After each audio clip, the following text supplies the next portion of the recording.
Hi friends, നമുക്കൊന്നൊരു വായനയായാലോ? മനസ്സിനെക്കുറിച്ച് നമുക്കൊന്ന് ചിന്തിച്ച് നോക്കാം. സ്വയം സൂക്ഷ്മമായും പൂർണ്ണമായും നിന്നെ തന്നെ നീ വിലയിരുത്തുക. സ്വന്തം കാര്യങ്ങളെപ്പറ്റി നന്നായും പൂർണ്ണമായും ചിന്തിക്കുന്ന വ്യക്തി അന്യരെ വിവേകമില്ലാതെ കുറ്റം വിധിക്കുകയില്ല.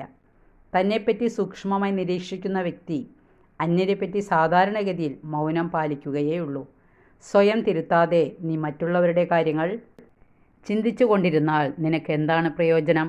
നിന്റെ തന്നെ നേത്രങ്ങളെ നിന്നിലേക്ക് തന്നെ തിരിക്കുക.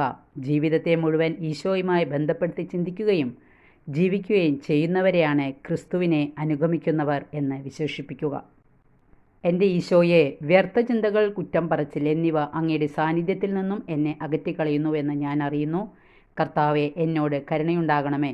എന്നെ തന്നെ പൂർണ്ണമായും സൂക്ഷ്മമായി തിരുത്താനുള്ള കൃപ എനിക്ക് നൽകണമേ. വായന ഇഷ്ടപ്പെട്ടെങ്കിൽ ലൈക്ക് ചെയ്യുക. Thank you.